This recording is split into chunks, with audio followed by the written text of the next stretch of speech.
네, 권용원 금융투자협회장이 오늘 서울 여의도 한 식당에서 학예 기자간담회를 가졌습니다.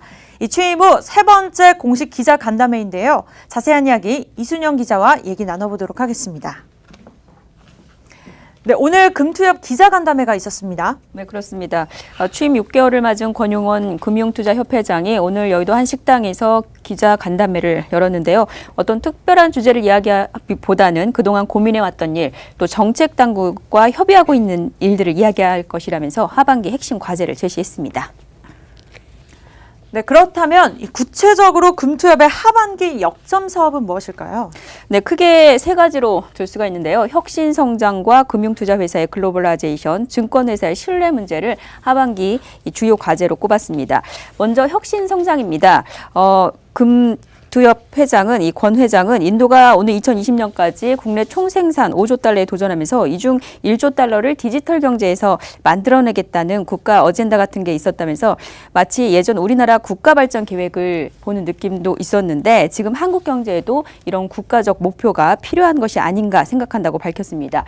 그러면서 혁신 성장을 위한 펀드를 조성하겠다라고 말했는데요. 일본 소프트뱅크와 또 중국의 대형 국유기업인 자오상지그룹을 예로 들면서 비상장 기업 중에서 성장성이 있는 기업에 투자해서 유니콘 기업으로 키워내는 것이 목표라고 말했습니다. 그 기업이 성장해 나가는 단계에 있어서는 분명히 어느 정도 성장 단계에 있는 기업, 아직은 비상장이지만 조금은 성장해 있는 기업, 근데 더 큰 성장을 위해서 조금 혁신 자본이 필요한 기업, 이거에 대한 우리나라의 시장과 정부의 정책에 분명히 좀 공백이 있지 않느냐. 네, 권 회장은 금융투자회사의 해외 진출을 협회가 지원할 수 있는 방안에 대해서도 언급했습니다. 최근에 두바이와 터키, 인도를 다녀왔는데 그들이 한국의 투자 유치를 희망한다는 것을 알았고 또 외국인 자본 유치는 큰 프로젝트로 기업들이 직접 커버할 수 없는 만큼 협회가 나서서 중개 역할을 해줄 수 있지 않을까 생각한다고 말했습니다. 네, 그렇다면 디지털 혁신과는 또 어떤 내용이었습니까? 네, 협회는 소상공인협회와 디지털 광장 플랫폼 MOU를 체결하고 블록체인 기반의 체인 아이디, 또 스마트 아이디 등을 추진해오고 있는데요. 암호화폐를 비롯한 디지털 이코노미와 자본시장 제도는 어떻게 마련해 나갈지 계속해서 공부하고 연구해 나가겠다고 밝혔습니다.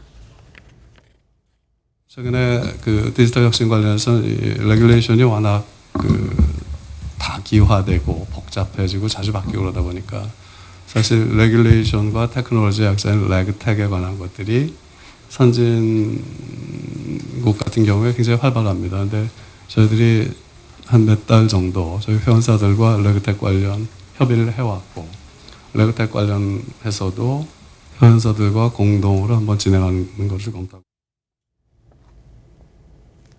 네, 이어서 삼성증권 사태 등 증권사의 신뢰가 또 떨어진 상황에서 이렇게 사고 방지를 위한 모범 기준안도 발표할 예정이라고 들었는데요. 어떤 내용인가요? 네, 지난 4월에 삼성증권의 유령 주식 배당 사고가 터진 후에 금투협은 한국거래소나 한국증권금융 등 유관기관들과 금융당국 주도로 태스크포스에 참여해서 우리사주 매매와 배상 책임 등 제도 전반에 관한 시행령을 마련하는 방안을 검토해 왔는데요. 이 투자자 보호를 위해서 증권거래 사고 방지를 위한 모범 기준안을 이번 달 말이나 다음 달 초쯤에 마련할 발표하겠다고 밝혔습니다.